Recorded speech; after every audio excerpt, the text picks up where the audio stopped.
మన నందమూరి తారక రామారావు గారి బర్త్డే సందర్భంగా అనిరుద్ గారి మ్యూజిక్ తో ఫియర్ సాంగ్ రిలీజ్ అయింది. సో ఫియర్ సాంగ్ లిరిక్స్ గురించి డీటెయిల్ గా ఎక్స్ప్లెయిన్ చేసుకుందాం, డీటెయిల్ గురించి మాట్లాడుకుందాం, హైప్ ఎక్కించుకుందాం. ఫస్ట్ పెద్దదాన్ని వేసేద్దాం. అదే హుకుం సాంగ్ లాగా ఉందా అంటే ఫస్ట్ టైం దేవర సాంగ్ విన్నప్పుడు అనిపించలేదు. అందులో మెయిన్ డ్రాబ్యాక్ లిరిక్స్ కొన్ని వినపడడం లేదు, అర్థం కావడం లేదు. మ్యూజిక్ బాగుంది, మంచి బీట్ ఉంది, బట్ నాగవంశీ గారి expectations of fear song peaks లో పెట్టారు. హుకుం ని దాటేస్తుంది, అది వినబడదు అని చెప్పారు. బట్ సాంగ్ వింటే అలా లేదు. సో సగం మంది మ్యూజిక్ మూవీ లవర్స్ వేరే ఫ్యాండమ్స్ అండ్ కొంతమంది ఎన్టీఆర్ గారి ఫ్యాన్స్ హుకుం కి దీనికి సంబంధమే లేదు అంటున్నారు. కొంతమంది బ్యాడ్ యాస్ రకట లాగా ఉంది అంటున్నారు. అలా అనిపించినప్పటికీ ఆ ఫ్లేవర్ ఆఫ్ మ్యూజిక్ ఉంటుంది కానీ సేమ్ ఉండదు. సో ఇవన్నీ మనం మణి శర్మ గారి దగ్గర, కీరవాణి గారి దగ్గర, డిఎస్పీ గారి దగ్గర, అఫ్ కోర్స్ అనిరుద్ గారి దగ్గర అండ్ మిగతా చాలా మంది మ్యూజిక్ డైరెక్టర్స్ దగ్గర వాళ్ళు క్రియేట్ చేసిన సాంగ్సే మళ్ళీ క్రియేట్ చేసినట్టుగా అనిపించడం ఇవన్నీ సర్వసాధారణం. సో ఇలా వీళ్ళందరి దగ్గర విన్నాం, వాళ్ళ సాంగ్స్ లోని ఫ్లేవర్సే వాళ్ళు యూజ్ చేస్తూ ఉంటారు. It's common. బట్ అల్టిమేట్లీ మనకు వినిపించిన సాంగ్ మనల్ని ఎంటర్టైన్ చేస్తుందా లేదా అనేది ఇంపార్టెంట్. సో ఈ చర్చ అంతా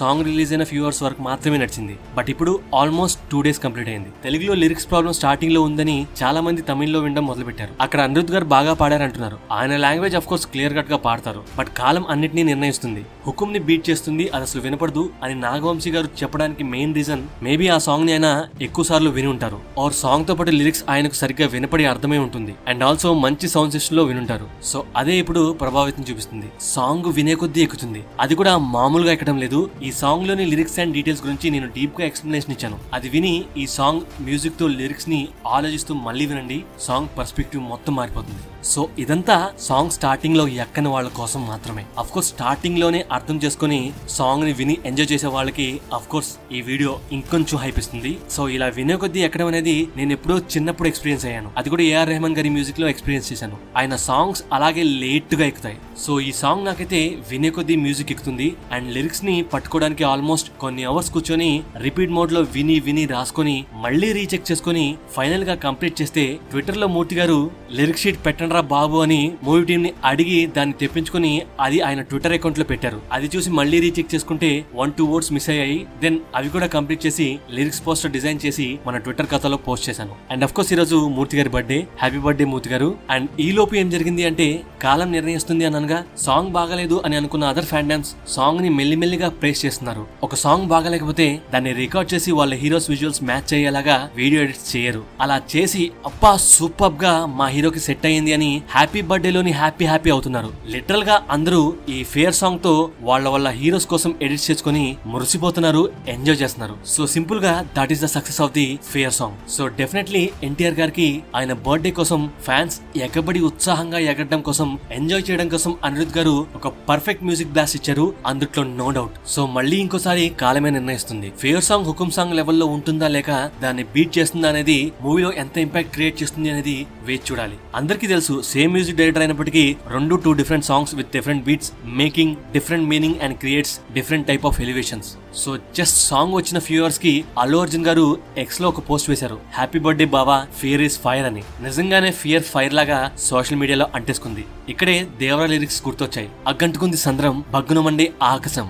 సంద్రం అంటే సముద్రం, సముద్రంలో అగ్గి ఫైర్ అంటుకుంటే ఆకాశంలో మండడం ఏంటి? అదెలా అంటే ఆ అంటుకున్న అగ్ని జ్వాలలు సంద్రపు అలలాగా ఎగసి ఎగసి అమాంతం ఆ ఆకాశం ఎత్తున ఎగసి కింద పడుతూ ఆకాశాన్ని కూడా దహించేశాయి. ఎందుకంటే సముద్రంలో ఫైర్ స్టార్ట్ అయితే ఆకాశాన్ని కూడా దహించి వేస్తుంది. అంతటి మహాజ్వాలలు సముద్రంలో ఏర్పడ్డాయని చెప్తున్నారు. కానీ ఇక్కడ సముద్రం కూడా దేవరనే. అంటే వాడు ఎంతటి పెద్ద స్థాయి వాడైనా దేవర అమాంతం మీద పడి దహించి వేస్తాడు అన్నట్లుగా చెప్తున్నారు. తర్వాత అరాచకాలు భగ్నం చల్లారే చెడు సాహసం. సో అలాంటి ఫైర్ ఆ సంద్రంలో ఏర్పడితే అరాచకాలు చెడు సాహసాలు అంటే చెడు చేద్దామని ధైర్యంగా సాహసించే వాళ్ళు కూడా తగ్గుతారు అని అర్థం వస్తుంది. తర్వాత జగడపు దారిలో ముందడుగైన సేనాని జడుపును నేర్పగా అదుపున ఆపే సైన్యాన్ని. సేనాని అంటే లీడర్ అని అర్థం వస్తుంది. అంటే జగడపు దారిలో ఎక్కడైతే ఇలాంటి మారణకాండ జరుగుతున్న ప్రదేశాలుంటాయో అక్కడ ఆ లీడర్ దేవర ముందుంటాడు. జడుపు అంటే భయపెట్టడం, భయం కలిగించే దేవర ధైర్యంగా వచ్చే ఆ సైన్యాన్ని జడుపును అంటే భయాన్ని పరిచయం చేసి దాన్ని అదుపు చేస్తాడు అని చెప్తున్నారు. నథింగ్ బట్ ఫియర్ అంటే ఏంటో వాళ్ళకు పరిచయం చేస్తున్నాడు. తర్వాత దూకే ధైర్యమా జాగ్రత్త, రాకే తెగబడి రాకే దేవర ముంగిట నువ్వెంత దాక్కోవే. ధైర్యంతో మాకు బలం ఉంది, బలగం ఉంది, ఫిజికల్ స్ట్రెంత్ ఉంది, ఆయుధాలున్నాయి, మా పర్సనాలిటీస్ కి ఎవడు అడ్డు రాలేడు అని విర్రవిగి ధైర్యంతో అందరిలాగానే దేవరను కూడా కొడదామని తెగబడి వచ్చే వాళ్ల ధైర్యాన్ని అణిచి అనగదొక్కి దేవర ముంగిట నువ్వెంతరా అనిపిస్తాడు. అలా దేవర యుద్ధం చేస్తుంటే ఎవడైనా దాక్కోవలసిందే, అందుకనే దాక్కొండ్రా అని చెప్తున్నాడు. కాలం తడబడినే పొంగే కెరటము లాగేనే, ప్రాణం పరుగుల ఈ కలుగుల్లో దూరేనే. అలా దేవరలో దేవర పునితే ప్రళయతాండవం చేస్తుంటే కాలం సైతం కంగుతిని తడబడుతుంది. సముద్రపు కెరటాలు అమాంతం మీదపడి లాగేస్తే ఎలా ఉంటుందో అలా దేవర తెగబడి నరుకుతుంటే ప్రాణం పరుగులు అంటే ప్రాణం కోసం పరుగు తీస్తూ దేవర ముందు వచ్చే ముందు పులులు, సింహాలు, ఏనుగులు, తోడేళ్లు అని అనుకుంటూ విర్రవీగుతూ ధైర్యంగా ఎగబడి దేవర మీదకు వచ్చిన వాళ్ల పరిస్థితి ఆఖరికి పిల్లులుగా కూడా కాదు, ప్రాణం కోసం పరుగులు తీస్తూ కలుగుల్లో దూరారంట. అంటే కలుగుల్లో ఉండేది ఎవరో తెలుసా? ఎలుకలు. అంటే కండబట్టిన గట్టిగా బలిసిన ఎలుకల్ని ఏమంటారో తెలుసుగా? పందికొక్కులు. సో పందుల్లాగా ఉబ్బి బలిసి దేవర మీదకు ఎగబడితే చివరకు వాళ్ల గతి కలుగుల్లో దూరడమే అని క్లియర్ గా రాశారు రామ్ జోగే శాస్త్రి గారు. తర్వాత జగతికి చేటు చేయనేలా, దేవర వేటు కందనేలా, పదమై కదమై దిగితే ఫెలఫెల, కనులకు కానరాని లీల, కడలకి కాపయింది వేళ, విధిగే ఎదురై వెళితే విలవిల. జగతికి అంటే సమాజానికి చెడు చేద్దామని అనుకుంటే దేవర పంజాకి బలి అవడం ఖాయం. కడలి అంటే సముద్రానికి కాపు కాసే దేవర విధికే ఎదురెళ్తే అది విలవిలలాడిపోతుంది. ఎందుకంటే పదం కదమై కథన రంగంలోకి దూకితే ఏదీ మిగలదు అని చెప్తున్నారు. తర్వాత అలలయ్యే ఎరుపు నీళ్లే ఆ కాళ్లను కడిగేరా, ప్రళయమై అతడి రాకే దడదడదడ దండోరా. దేవర చేసిన విధ్వంసానికి అక్కడి సంద్రపు కెరటాలు ఎరుపు రంగు పూసుకొని దేవర కాళ్లను కడుగుతుంటాయి. అలాగే తనకు దిష్టి తగలకుండా ఆ ఎర్ర నీళ్లు వచ్చి కాళ్లను తాకిపోతుంటాయని చెప్పొచ్చు. తను వస్తున్నాడు అంటే గర్జన వలె కలిగిన ఉరుముల వలె ఆ సంద్రం తీరాన ఆ సంద్రంలో కూడా ప్రళయం ఏర్పడుతుంది. అదొక దండోరలాగా వినిపిస్తుంది. అంటే దేవర ఆగమనం అని ఒక దండోరలాగా అక్కడ ప్రకృతి ప్రకటిస్తుంది అన్నట్లుగా రాశారు. నెక్స్ట్ దేవర మౌనమే సవరణ లేని హెచ్చరిక, రగిలిన కోపమే మృత్యుకైనా ముచ్చెమట. దేవర మాట్లాడకుండా జస్ట్ అలా చూస్తున్నాడు అంటేనే సవరణ లేని హెచ్చరిక.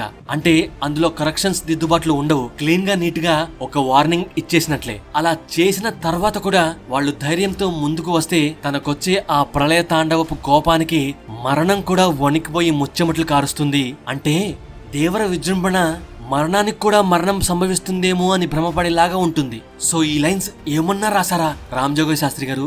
ఈ లిరిక్స్ ఆర్ ప్యూర్ గూస్బంప్స్. దానికి తోడు ఆ బీట్ లో ఈ పవర్ఫుల్ లిరిక్స్ తో ఒక అర్థవంతమైన పాటను విజువల్లీ పర్ఫెక్ట్ గా చూపిస్తూ ఇట్స్ అన్బీటబుల్ అన్నట్లుగా క్రియేట్ చేశారు. సో ఈ లిరిక్స్ లోనే క్లియర్ గా మనకు దేవర గురించి చెప్తున్నారు. ప్రీవియస్ గా వచ్చిన టీజర్ లో దేవర సంద్రం ఒడ్డున యుద్ధం చేస్తున్నప్పుడు ఆ గ్యాంగ్ ని మనకు చూపిస్తున్నారు. అంటే ఒపోనెంట్స్ అండ్ అలాగే ఈ సాంగ్ లో దేవర ఫాలోవర్స్ ని కూడా చూపిస్తున్నారు. ఒక్కొక్కరు బలిష్టంగా ఉన్నారు. ఆ పర్సనాలిటీస్ లార్జ్ గా వెరీ బిగ్ గా ఉన్నాయి. బట్ అలాంటి వాళ్ళు ఎందుకు దేవర లాంటి ఒక నార్మల్ ఫిజికల్ అపియరెన్స్ ఉన్న వ్యక్తిని ఫాలో అవుతున్నారు అండ్ ఒపోనెంట్స్ ఎందుకు జడుస్తున్నారు అనే పాయింట్ గాని కొరటాల శివ గారు మూవీలో జస్ట్ ఒక సీన్ లో హైలైట్ చేసి ఎలివేట్ చేసి వదిలారనుకోండి, దెన్ అదే మూవీ మొత్తం వేవ్స్ గా ఫామ్ అవుతుంది. ప్రతి ఒక్కరికి రీచ్ అవుతుంది. రింగ్ రోడ్ ఎక్కితే 10 నిమిషాల్లో కొడతాం ఎక్కడికి అనే కనెక్టింగ్ డైలాగ్స్ ఏదైతే ఎలా రాశారో సేమ్ అలాగే ఇక్కడ ఈసారి యాక్షన్ తో చూపిస్తే చాలు.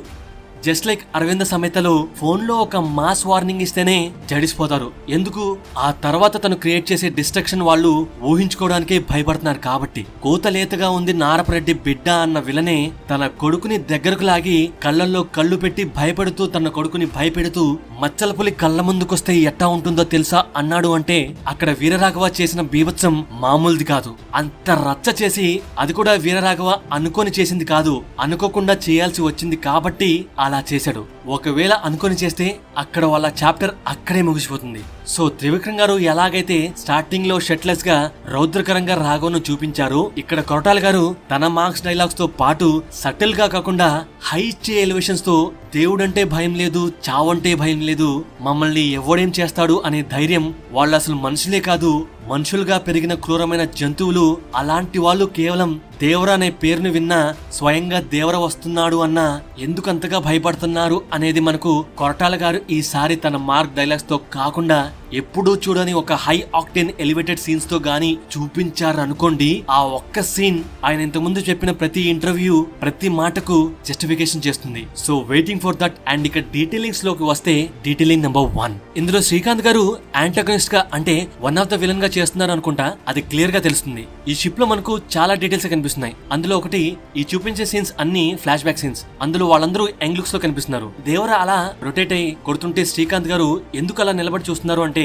రీజన్స్ వచ్చేసి షిప్ మొత్తం శ్రీకాంత్ గారి మనుషులే ఉన్నారు. బట్ అయినా సరే దేవర ఒక్కడే వాళ్ళను కొడుతున్నాడు అండ్ ఆ షిప్ లో ఉన్న నావీ క్రూకి హెల్ప్ చేస్తున్నాడు. సో మీరు పిక్స్ లో అబ్జర్వ్ చేస్తే నావీ వాళ్ళందరినీ శ్రీకాంత్ గారి మనుషులు చంపేస్తున్నారు. నావీ వాళ్ళు ఎవరికి వాళ్ళు డిఫెండ్ చేసుకుంటున్నారు కానీ బట్ అది సర్టెన్ పాయింట్ వరకు మాత్రమే. వాళ్ళు కంప్లీట్ గా ఆపలేకపోతున్న టైంలో దేవర వచ్చి వాళ్ళను కాపాడుతున్నాడు. డీటెయిలింగ్ నెంబర్ 2, అసలు ఆ షిప్ లోకి శ్రీకాంత్ గారి టీం దేనికోసం వచ్చారు అంటే అక్కడ కనిపించే guns, అమ్యునిషన్స్, different types of weapons కోసం. అంటే ఆ షిప్ లోని మారణ ఆయుధాలను దోచుకు వెళ్దామని చెప్పి రన్నింగ్ లో ఉన్న షిప్ లోకి వీళ్ళందరూ ఎక్కి దొంగిలిద్దాం అనుకున్నారు. బట్ అదే టైంలో దేవర వచ్చి వాళ్ళను ఆపుతున్నాడు. అండ్ మూవీలోని స్టోరీ పరంగా మేబీ దేవరని శ్రీకాంత్ గారు ఫస్ట్ టైం చూస్తున్నారు. అందుకనే ఎవడరా నువ్వు ఇంత వైలెంట్ గా ఉన్నావనే ఎక్స్ప్రెషన్స్ పెట్టారు. ఇన్ ద సేమ్ వే మనకు జాన్ లో వచ్చిన టీజర్ ప్రకారం వీళ్ళ పనే అది. అంటే ఎక్కడెక్కడ పెద్ద పెద్ద షిప్స్ వాల్యుబుల్ ఐటమ్స్ తో వస్తాయో అక్కడ వీళ్ళు దేన్ని లెక్క చేయకుండా దాన్ని రన్నింగ్ లోనే దోచేస్తారు. లైక్ రన్నింగ్ వాటర్ లోనే వెళ్తున్న షిప్ లో నుంచే దోచేస్తారు. They are professional smugglers, pirates అని చెప్పొచ్చు. అంటే సముద్రపు దొంగలని చెప్పొచ్చు. Detailing number 3, Devara D shape లో ఉన్న కత్తికం కొడవలి దేవర ఎప్పుడు తన బెల్ట్ కు పెట్టుకుంటాడు. సో వీళ్ళందరూ ఒకే ఏరియాకి చెందిన వాళ్ళు. వాళ్ళ డ్రెస్సింగ్ స్టైల్ ఆల్మోస్ట్ ఒకేలాగుంది. ఎగ్జాంపుల్ గా శ్రీకాంత్ గారు కూడా తన నడుముకి షర్ట్ పైన బెల్ట్ కట్టుకున్నారు. అంటే షర్ట్ లోపల నడుముకి బెల్ట్ కట్టుకోవాలని తెలియక కాదు, అలా కట్టుకోవడానికి రీజన్ వచ్చేసి వాళ్ళు క్యారీ చేసే చిన్న చిన్న షార్ప్ వెపన్స్ లైక్ నైఫ్ అంటే కత్తులు ఆ బెల్ట్ లో పెట్టుకుంటారు. దానికోసం డెడికేటెడ్ గా ఆ బెల్ట్ కి ఒక లెదర్ బ్యాగ్ తయారు చేశారు. సో సేమ్ దేవర కూడా తన వీపీ వెనకాల నడుము దగ్గర తన డి షేప్ కత్తికం ఆ కొడవల్ని పెట్టుకుంటాడు. డీటెయిలింగ్ నెంబర్ 4, ఈ 15 బోట్స్ అండ్ కొన్ని main shots of Devara elevations అన్ని రీసెంట్ గా తీసిన షెడ్యూల్లో తీసినవి అనుకుంటా. బట్ ఈ బోట్ సీన్స్ అయితే గోవాలో తీసినవే. Detailing number 5, teaser break down లో వాళ్ళు టార్చ్ ఆన్ ఆఫ్ చేసుకుని సైలెంట్ గా సిగ్నల్ చేసుకుని దోపిడీ చేస్తుంటారు అని చెప్పుకున్నాంగా. సో అది మన ప్రీవియస్ వీడియోలో డీటెయిల్ గా మాట్లాడుకున్నాం. సో దోపిడీ చేసే వాళ్లే కాదు, ఆ దోపిడీని ఆపే వాళ్ళు కూడా. అంటే లిటరల్ గా అక్కడ సముద్రంలో తిరిగే ప్రతి నావికుడి దగ్గర కంపల్సరీగా ఈ టార్చ్ లైట్ పెట్టుకుంటారు. అంటే మేబీ అందరూ కాకపోవచ్చు, బట్ బోట్ కి ముందున ఎవరైతే నుంచుంటారో మేబీ వాళ్ళు నడుముకి ఇలా బ్యాటరీ లైట్ పెట్టుకుని నైట్ ట్రావెల్ చేస్తూ ఉండొచ్చు. సో టార్చ్ లైట్ పెట్టుకోవడానికి రీజన్స్ మీకు ఐడియా ఉండే ఉంటుందిగా. డీటెయిలింగ్ నెంబర్ 6, ఈ సీన్ లో దేవర ఒక స్వాగ్ లో నడుచుకుంటూ వస్తున్నాడు. అండ్ తను ఎక్కడి నుండి వస్తున్నాడు అంటే మేబీ అదొక మౌంటేజ్ సాంగ్ అవ్వచ్చు. దేవర అపోనెంట్ స్మగుల్ చేసిన మాదక ద్రవ్యాలో లేక వెపన్స్ ని వాళ్ళు దాచిపెట్టుకున్న స్థావరాన్ని దేవర కాల్చేసి వస్తున్న విజువల్స్. అందుకనే మనకు బ్యాక్గ్రౌండ్ లో ఆ బ్లాస్ట్ అయి మంటలు ఆ రేంజ్ లో ఎగిరిపడ్డాన్ని గమనించవచ్చు. డీటెయిలింగ్ నెంబర్ 7, అనిరుద్ గారు ఈ సాంగ్ లో ఒక రేంజ్ లో కనిపిస్తున్నారు. Best lyrical song for him అని చెప్పొచ్చు. ఎందుకంటే ఆ విఎఫ్ఎక్స్ వర్క్స్ అన్ని ఆయనకు బాగా సెట్ అయ్యాయి. సో అలా సెట్ ప్రాపర్టీలో కూడా ఆయన షూట్ చేశారని మనకు క్లియర్ గా చూపిస్తున్నారు. మేబీ దేవర వాళ్ళు ఉన్నారో లేక వాళ్ళ ఒపోనెంట్స్ ఉన్నారో గానీ వాళ్ళ అడ్డా ఎలా ఉంటుంది అనేది మనకు ఇండైరెక్ట్ గా చూపిస్తున్నారు. సో ఆ ప్లేస్ లో పాత వైన్ బ్యారెల్స్, చేపలు పెట్టే నెట్స్ అండ్ సోడా బుడ్లు మేబీ గొడవలైతే వాడడానికి అండ్ డిహైడ్రేషన్ కోసం ఆ నిమ్మకాయ గోలి సోడాలు వీళ్ళు పెట్టుకుని ఉంటారు. డీటెయిలింగ్ నెంబర్ 8, చాలా ఇంపార్టెంట్ డీటెయిలింగ్. ఈ సాంగ్ లో మనకు ఎక్కడా రియల్ విజువల్స్ చూపించలేదు. జాన్ లో వచ్చిన టీజర్ లో లైట్ గా చూపించారు, బట్ పూర్తిగా చూపించలేదు. అంటే మూవీలో రియాలిటీలో ఆ ఫైట్ ఎలా జరుగుతుంది అనేది మనకు చూపించలేదు. జస్ట్ ఇలాగే యానిమేటెడ్ గా చూపించారు. కావాలనే ఆ ఫైట్ సీన్స్ ని ఎక్కడా చూపించలేదు. బట్ బోట్స్ లో ఉన్న జనాలను దేవర అతి క్రూరంగా హంట్ చేస్తాడు అనేది మనకు చాలా చాలా డైరెక్ట్ గా చెప్తున్నారు. అందులో ఒక సీన్ లో యాంకర్ విసిరి అది ఆ బోట్ ని అదే యాంకర్ తో మనిషిని ఆగేలాగా చేసే సీన్ ఏదైతే ఉంటుందో అది మామూలుగా ఉండదు అనిపిస్తుంది. అండ్ ఆ యాంకర్ వేసే సీన్ కంటే ముందే సముద్రం అడుగున చాలా మంది మనుషులు పడి ఉన్న విజువల్స్ ని మనకు చూపిస్తున్నారు. అండ్ ఆ ఫైట్ సీన్ సముద్రంలోనే ఆ గ్యాంగ్ ని అంతం చేసి వాళ్ళు ఏదైతే కంటైనర్స్ ని ఆ షిప్ నుండి తెచ్చారో అవి ఇంతకు ముందు పాయింట్స్ లో చెప్పినట్లుగా మేబీ వెపన్స్ ఆర్ మాదక ద్రవ్యాలు అయితే వాటిల్ని దేవర ఎర్లీ మార్నింగ్ ఇలా కాల్ చేసి ఉండొచ్చు. సో ఇవన్నీ కంటిన్యూస్ షార్ట్స్ అండ్ సీన్స్. కావాలంటే మీరు తను వేసుకున్న షర్ట్ కలర్ ని గమనిస్తే క్లియర్ గా అర్థమవుతుంది. సో కంటైనర్స్ దింపే సీన్ టైంలో దేవర వస్తున్న విజువల్స్ ఇవి. అండ్ దేవర డి షేప్ కత్తి తీయకుండా ఫైట్ చేస్తున్నాడు. తీసిన తర్వాత విజువల్స్ ఇవి. అక్కడ నడిసంద్రంలో నీలవర్ణమైన సముద్రాన్ని కంప్లీట్ గా ఎర్రగా రెడ్ కలర్ లోకి మార్చి ఎరుపెక్కించి ఇలా వాళ్ళు స్మగుల్ చేస్తున్నట్లుగా ఇల్లీగల్ గూడ్స్ వెపన్స్ ని కాల్ చేసి ఇలా రిటర్నింగ్ టు హిస్ ప్లేస్ అన్నట్లుగా మనకు క్లియర్ గా చూపిస్తున్నారు. కావాలంటే మీరు అబ్జర్వ్ చేయొచ్చు, ఈ పిక్ లో దేవర హెయిర్ ఇంకా వెట్ గా ఉన్నట్లుగా కనిపిస్తుంది. రెడ్ కలర్ షర్ట్ తడిచినట్లుగా కనిపిస్తుంది. అదొక ఊరం మాస్ సీన్. అంతేనా, ఇందులో ఇంకొక డీటెయిల్ కూడా చెప్తాను. జనరల్ గా వీళ్ళందరూ ఒకే ప్లేస్ కి చెందిన వాళ్ళు. అందరికీ ఈత అదే స్విమ్మింగ్ వస్తుంది. సింహాద్రి మూవీలో మలయాళం బీజిఎం తో సింహాద్రి పరిగెత్తించి ఓచ్చో కోత చేస్తాడు. కానీ దేవరలో సముద్రంలో ఫైట్ కాబట్టి షిప్ లోనే ఆ పడవల్లోనే ఫైట్స్ ఉంటాయి. బట్ ఇక్కడ కొరటాల గారి మాస్ నేను గమనించాను. బోట్ లో ఉన్న వాళ్ళను ఢీ కత్తితో స్టార్ట్ చేసే ముందు ఆ కత్తి వాడకం మొదలు కాకముందే శ్రీకాంత్ గారు ఆశ్చర్యపోయి చూస్తున్నారు. వీడి దగ్గర కత్తి కూడా లేదు కదా, వీడొక్కడే ఉన్నాడు, వీళ్ళందరినీ కొడుతున్నాడు అని. ఎప్పుడైతే అది కాస్త ఇంకొంచెం శుచిమించి ఢీ కత్తి కొడవలు తీసి వణుకు పుట్టించేలాగా చేసిన తర్వాత అక్కడున్న వాళ్లకు ఏం చేయాలో తెలియక పరిగెత్తలేక తప్పించుకోవడానికి ఆ కత్తి ఘాట్లతోనే సముద్రంలోకి దూకితే దేవర సముద్రంలోకి దూకి మరీ వాళ్లను వేటాడతాడు. అంటే ఫియర్ సాంగ్ లో ఒక లైన్ ఉంటుంది, దేవర మౌనమే సవరణ లేని హెచ్చరిక, రగైన కోపమే మృత్యువుకైనా ముచ్చెమట అని. మౌనంగా ఉన్న దేవర ఒక కోపం వస్తే నడి సముద్రంలో ఉన్నవాడు కూడా ఎలాగైనా ఎదుకుంటూ అయినా పోదాం కానీ దేవర చేతికి చిక్కకూడదు అని వణుకుతూ నీళ్ళల్లో దూకేసినా సరే దేవర వదిలిపెట్టడు. అలా సముద్రంలో ఆల్మోస్ట్ అందరినీ వేటాడుతుంటే ఎవడో ఒకడు ఖచ్చితంగా తప్పించుకునే ప్రయత్నం చేస్తూ ఉంటాడు. అలా తప్పించుకునే ప్రయత్నంలో దూరంగా వెళ్లిపోతే వాణ్ణి వేటడం కోసం యాంకర్ కున్న చైన్ ని తీసి ఆ చైన్ కి ఉన్న ఆ యాంకర్ ని రిమూవ్ చేసి దానికి కత్తిని కట్టి అది విసిరి మరి వాడిని సముద్ర గర్భంలోకి పంపించేస్తాడు. మరీ అంత క్రూరంగా దేవర తెగపడుతుంటే భయమంటే తెలియని వాళ్ళు అడవి మృగాలు సైతం భయపడడంలో తప్పే లేదు. ఏదైనా సరే ఇక్కడ కొరటాల గారి సటిల్ మాస్ కాదు, ప్యూర్లీ ఎగబడి హంట్ చేపించే ప్యూర్ మాస్ ని మనం చూడబోతున్నాం. అది నందమూరి తారక రామారావు గారి ఇంటెన్సిటీ ఆఫ్ యాక్షన్ తో చూడబోతున్నాం. ఇదే విషయాన్ని మీ నరనరాల్లో ఎక్కించుకోండి. అండ్ ఎప్పట్లాగానే మన వీడియో గానీ నచ్చిందనుకోండి, సబ్స్క్రైబ్ చేయడం అస్సలు మర్చిపోకండి. లైక్ అండ్ కామెంట్ కూడా చేయండి. 25K కి దగ్గరలో ఉన్నాం. Thank you, love you all.